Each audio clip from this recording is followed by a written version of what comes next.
Welcome, SBAU, Santa Barbara Astronomical Unit members and friends. SBAU.org is our website. Let's learn how to download Stellarium and use it. You go to the Stellarium website, stellarium.org, STELLARIUM.org, and download your operating systems. For me, it's Windows 64-bit, which is probably typical for a lot of people. And we can get that out of the way, and you'll install Stellarium, and you'll end up with a view that's something like, well, actually, if I back out a little bit on Stellarium, back out, you turn off some of the, usually comes up without the constellations and equatorial grid and these other lines. You have to turn on views, sky and viewing options window, and that's how you get the markings that we're looking at here. So you could turn on the equator of date, and all three markings gives you not just a line, but gives you hash marks and right ascension hours. In this case, for the celestial equator.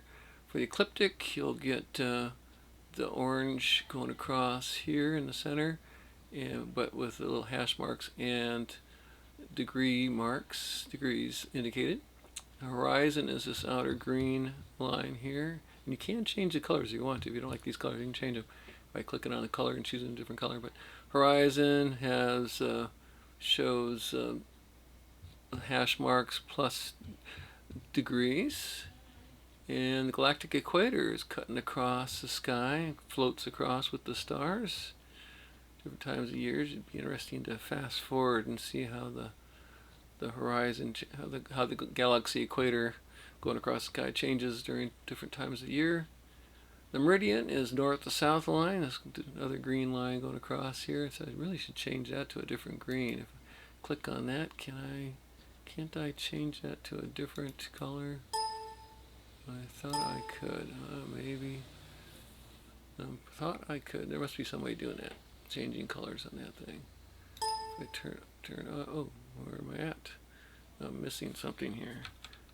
Oh, here's our screen colors. Oh, so we can choose a different color. So I would go maybe a light purple like that. It's good like that. Okay, there we go. So that's north-south meridian. I like that. Yeah, okay. A little pinkish maybe.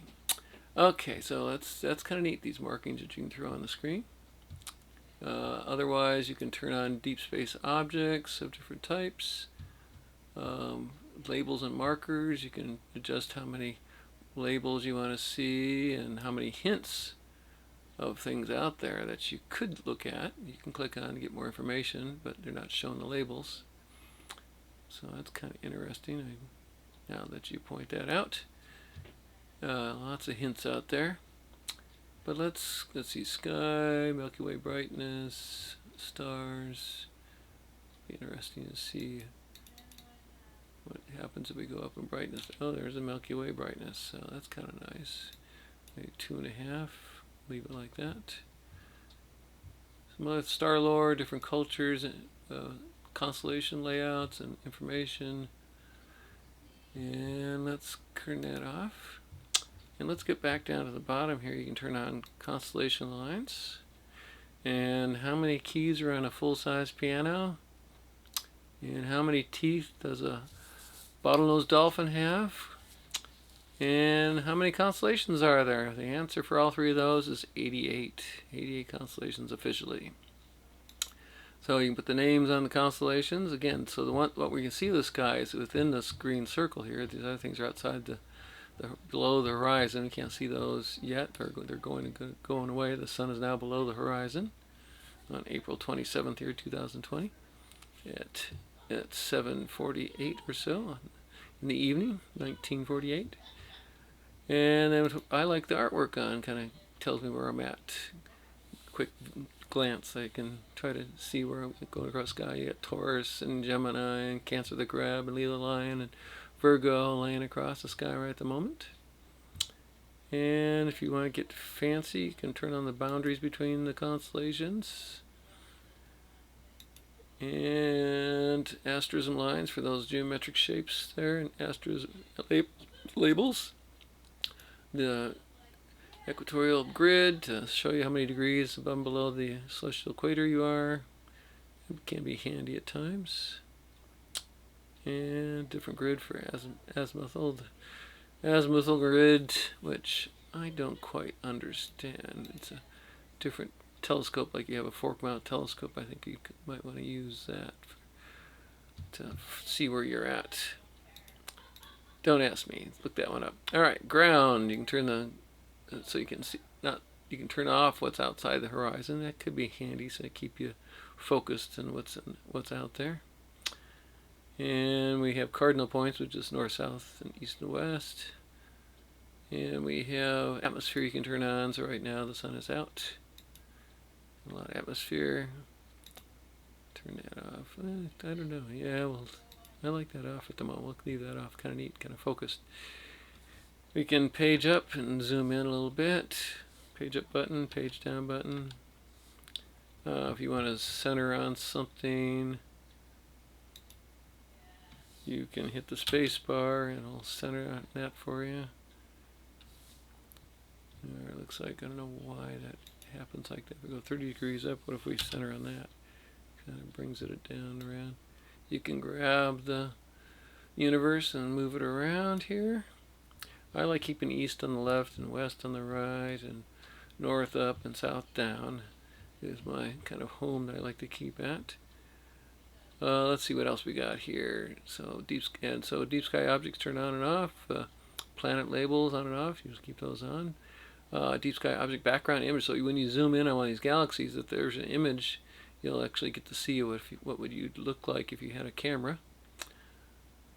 Sky survey. I'm not sure what that is. Switch between equatorial and azimuthal mount. Okay, so right now, okay, if we have both grids on, that's kind of messy. So if I switch between them, not sure what that does. Switch between shifts things around. So again, don't know. Center on the object, so that thing is circled. We'd center on it, and it moves, gets it right in the center. Then you can zoom in on your object and see what's out there. So it looks like this guy here is not going to show. Is there any picture involved with that? Pretty low, 13.7 magnitude, surface brightness 12.8. So what if we center on that and we page up, keep going? Nope, no picture for that one. So some of these objects, they don't have any picture associated with the galaxy. To find it some other way. Straighten that up a little bit. What else we got here? So we have night mode, turns everything red in color, so good for your eyes at nighttime outside. Full screen mode or not so full screen. Oops, gotta go back up here to get back to full screen. And we have show exoplanets. That's kind of interesting, if you could find the TRAPPIST exoplanets using that or not.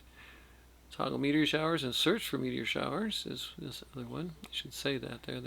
It looks like a normal search, but it's actually searching for meteor showers. Ocular view, which is really cool, kind of shows you what you would see if you're at some object here. So if we do that, we turn on ocular view. Let's see, maybe we should do something that we recognize. And Bode's galaxy is probably right there. We turn ocular view on. Where'd it go? Right there. And it would show you boats. And that's what happened. They zoom back out. That's a fast way to zoom in and see what you could look at, what it looks up close, or at least maybe with the eyepiece that you have loaded. In fact, up here in the upper right hand corner, you can plug in your telescope. I have 11-inch and eyepiece, a 14mm, 100-degree view. You can. It'll show you what you might see. So I think that's what with ocular view goes directly to that. And you can put in your camera sensor size, and you can see what the camera could see with your telescope. Very handy to see what you could see. Alright, let's get back out of ocular view and see what happens. And zoomed in, not zooming in and out, because I already have it up here on. We'll turn that off. And ocular view and ocular view off. And it's just going back to where it was before, but we'll take it way back out. And try to bring the universe back down in our view. So you can just grab that. Let's keep moving across. We have satellite hints. I guess if it knows satellites are loaded, it'll show you the satellites going across the sky. 3D landscape is kind of weird. Show settings dialog for that 3D landscape. Show viewpoint dialog. Going back in time, is this one decreased time speed? It says, but going back in time or decreasing the speed if you go fast forward. This would be fast forward in time. And this is going to time now, which we're at already. And this one is just a normal. So make sure you go back to normal time rate. And this is quitting the program. Again, on the left hand, lower left hand, location window sets you where you're at on the Earth. I'm in Galita. Date and time window, you can set that so you can jump ahead years if you want to. Sky view, we saw that. Search window to find things. Pop it there, and you can start typing something in. It'll help you find things. Help you type it in fully, and then you hit search. I'm not sure what Sinbad and position is for searching. Lists of asterism, I think that was list. And then there's configuration. I think we might have saw that. Main language and information on stars. On objects you can put up in the left hand, upper left. And calculations, some odd little calculations it can do for you. PC distance between things, angular distance. So the sun and the Earth, let's tell us that. So you can choose different bodies, I guess, that tell you how far away things are between asteroids and planets. Oh, comets as well. So lots of stuff there you can choose from. And a few other things for astronomical calculations. Close, please. And again, help window. You can find some keyboard shortcuts, which comes in handy if your mousing doesn't work. The keyboard shortcuts might work for you. So again, zooming in, we can see tonight's objects out there. And Venus was going to go away with the sun. Where are we at here? Leo. We're turned around. West is east. I like going back around here. And let's see where we're at. Yeah, Venus is in front of the moon, closer to the sun, over to the west here. There's the moon. And we got Leo, Cancer, Beehive cluster in Leo. We have Corvus the Crow. Crater, what is this in front of Corvus here? Interacting galaxy, okay. I like globular clusters, so what's really cool tonight is Hercules is coming up here soon, coming up in the northeast. And you find that easiest by looking for the Little Dipper and looking for Drago, the dragon between the Big Dipper and the Little Dipper. Tail goes around Little Dipper and curls back, and Hercules is standing on the dragon's head here with a leg. And the great M13, 13 globular clusters in Hercules' pants pocket right here. That's his pants. And Ursa Major had the Bode's Galaxy and other galaxies, fun, easy to look at. We arc to Arcturus, and we spike down to Spica and Virgo. Going off to the right, yeah, the Orion Nebula is getting pretty low already right now. Probably too bright to look at in the west towards the sun. Pleiades, the same kind of thing. So Procyon, Sirius, Betelgeuse. So all sorts of things you can look at and plan your evening.